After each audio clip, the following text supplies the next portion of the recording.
বাংলাদেশের একজন মিডিয়া ব্যক্তিত্ব সোহেল রানা একটা স্ট্যাটাস দিয়েছেন। সেখানে পিনাকি ভট্টাচার্যকে নিয়ে কিছু প্রশ্ন করেছেন। এই পিনাকি ভট্টাচার্য কি পারবে সোহেল রানার এসব প্রশ্নের উত্তর দিতে? এই স্ট্যাটাসে সোহেল রানা বলেছেন, মিস্টার পিনাকি ভট্টাচার্য, আপনাকে একটু পিছনে নিয়ে যেতে চাই। ডক্টর খলিলুর রহমান যখন বাংলাদেশের বৈদেশিক নীতির প্রধান বলে নির্বাচিত করা হলো, তখন আপনি তার সম্পর্কে অত্যন্ত উচ্ছ্বসিত প্রশংসা করেছিলেন এবং মনে হয়েছিল যেন আপনার ওই ইঙ্গিতে তাকে এখানে বসানো হয়েছে। অনেক মাস চলে গেল, কি পেলাম একটু হিসেব করে দেখি। রাশিয়ার সাহায্যে তৈরি রূপপুর প্রজেক্ট টিমে তেতলাভাবে চলছে। লালমনিরহাট এয়ারপোর্টে সেখানেও চায়না কোনো উপস্থিতি লক্ষ্য করা যাচ্ছে না। ইলিশ মাছ টনকে টন দেওয়া সত্ত্বেও, আম দেওয়া সত্ত্বেও ভারতের চোখ রাঙ্গানি কমছে না। ইরান অনেক দূরে সরে গেছে, মিশরের কথা কিছুই শোনা যাচ্ছে না। ড্রোন বানানোর মিশরের প্রোগ্রাম হাওয়ায় মিশিয়ে গেছে। দুঃখ করার দূরে থাকুক, আমাদের মনকে পরিষ্কার করার জন্য পাকিস্তান আমাদেরকে অ্যাডভাইস করছে। গত 50 বছরের বন্ধু জাপান একদমই হাত গুটিয়ে বসে আছে। লিস্ট বাড়াবো না, শুধু জানতে চাই কোন কারণে আপনি তার জন্য এত উচ্ছ্বসিত ছিলেন। বিগত সরকারে করা কোনো একটি কন্ট্রাক্ট ও ভারতের সাথে আদানির চুক্তি ক্যান্সেল করা হয়নি। ফলাফল আপনিও জানেন, তার সম্পর্কে কিছু বলবো না। আপনি প্রশ্নগুলোর জবাব দিলে খুশি হব। এমন একটি লোককে সাপোর্ট করেছিলেন কেন?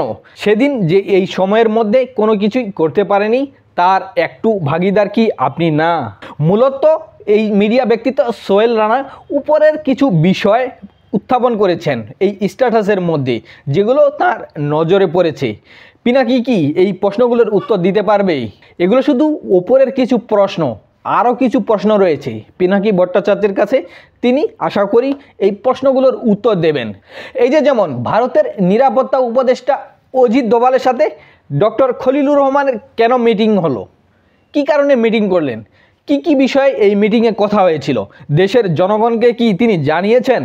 নাকি ভারতের সাথে হাসিনার মতো গোপনে কোনো ডিল হয়ে গেছে? খলিলুর রহমান যেহেতু আপনার বন্ধু মানুষ, আপনার ওস্তাদ, তাই এই প্রশ্নের উত্তর দিয়ে যাবেন পিনাকি ভট্টাচার্য। চট্টগ্রাম বন্দরের গুরুত্বপূর্ণ টার্মিনাল বিদেশি কোম্পানিকে দেওয়া হচ্ছে, মানে মার্কিন কোম্পানি। আর এই মার্কিন কোম্পানির সাথে আবার ইসরায়েলের সরাসরি কানেকশন রয়েছে। আবার এই কোম্পানির যারা কর্মকর্তা কর্মচারী রয়েছে তাদের বেশিরভাগই হচ্ছে আবার ভারতীয়। তাহলে আপনার বন্ধু খলিলুর রহমান দেশকে কি নিরাপত্তা দিচ্ছে, নাকি ভারতের হাতে, আমেরিকার হাতে, ইসরায়েলের হাতে তুলে দিচ্ছে? জনগণকে কি আপনি ব্যাখ্যা দিবেন পিনাকি ভট্টাচার্য? কোয়াড কাদেরকে নিয়ে আর কিসের জন্য গঠিত? পিনাকি ভট্টাচার্য সাহেব, আপনি কি জানেন না? তাহলে বাংলাদেশ যে এই কোয়াডে যুক্ত হচ্ছে বা অঘোষিতভাবে ইতিমধ্যে যুক্ত হয়ে গেছে, এবং আমেরিকাকে এ অঞ্চলে প্রবেশ করার জন্য সুযোগ করে দেওয়া হচ্ছে। আমেরিকাকে বাংলাদেশে প্রবেশের বা এ অঞ্চলে প্রবেশের সুযোগ করে দেওয়া হয়েছে। অর্থাৎ চীনের সাথে বাংলাদেশের সম্পর্কের অবনতি ঘটতে যাচ্ছে, কারণ কোয়াড মূলত গঠিতই হয়েছে চীনকে ঠেকানোর জন্য। চীনকে শত্রু বানালে বাংলাদেশের কি ক্ষতি হবে না হবে না আপনি কি জানেন না? বাংলাদেশ যদি চীনকে শত্রু বানায় তাহলে বাংলাদেশের কি অবস্থা হতে পারে আপনি কি চিন্তা করেন নেই? আর আমেরিকাকে বন্ধু বানিয়ে আপনি কি করতে চান? বাংলাদেশকে ইরাক, আফগানিস্তান বা আফ্রিকার মতো করতে চান? আর এসবে কলকাঠি নাড়ছে কে? এসবের পেছনে হচ্ছে আপনার বন্ধু খলিলুর রহমান। আপনি কি এই প্রশ্নগুলোর উত্তর দিতে পারবেন? ট্রাম্প আফগানিস্তানে বাগরাম ঘাঁটি দখল করার পর আফগানিস্তান তা দিতে সরাসরি অস্বীকার করেছে। আফগানিস্তান বলেছে, আমরা বাগরাম ঘাঁটি আমেরিকার হাতে তুলে দেব না, আমরা 1 ইঞ্চি জমিও আমেরিকার হাতে তুলে দেব না।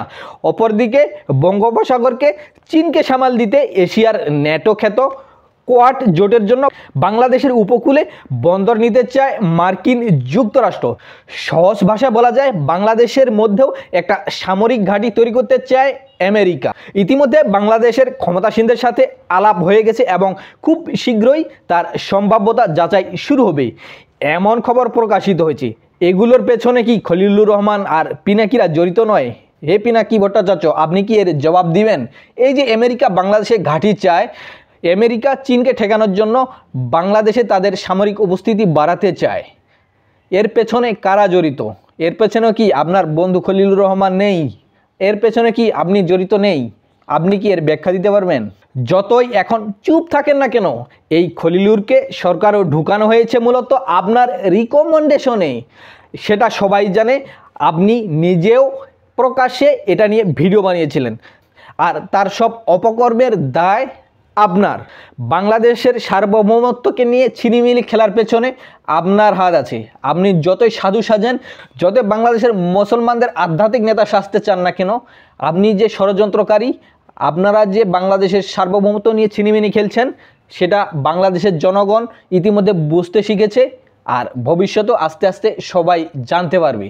হ্যাঁ, হয়তো আপনি বিদেশে আছেন, আপনার বিরুদ্ধে বলে লাভ কি? আপনার তো ইমানও নাই, আপনার বিপক্ষে বলেও লাভ নাই, আপনার পক্ষে বলেও লাভ নাই, আপনারা ভালোভাবে আছেন। কিন্তু বাংলাদেশের 20 কোটি মানুষের স্বাধীনতা সার্বভৌমত্বকে হুমকিতে ফেলেছেন। বাংলাদেশকে আবারও 1757 সালের পলাশির যুদ্ধের মতো পরাধীনতার স্বাদ দেওয়ার জন্য আপনারা ষড়যন্ত্র করছেন। এখনও সময় আছে, ভুল স্বীকার করেন, বাংলাদেশের জনগণকে সঠিক তথ্যটা জানান। বাংলাদেশের স্বাধীনতার সার্বভৌমত্ব নিয়ে কী ষড়যন্ত্র হচ্ছে, এই বিষয়টা নিয়ে বাংলাদেশের জনগণকে সচেতন করেন, আপনারা প্রকাশ্যে ভুল স্বীকার করেন।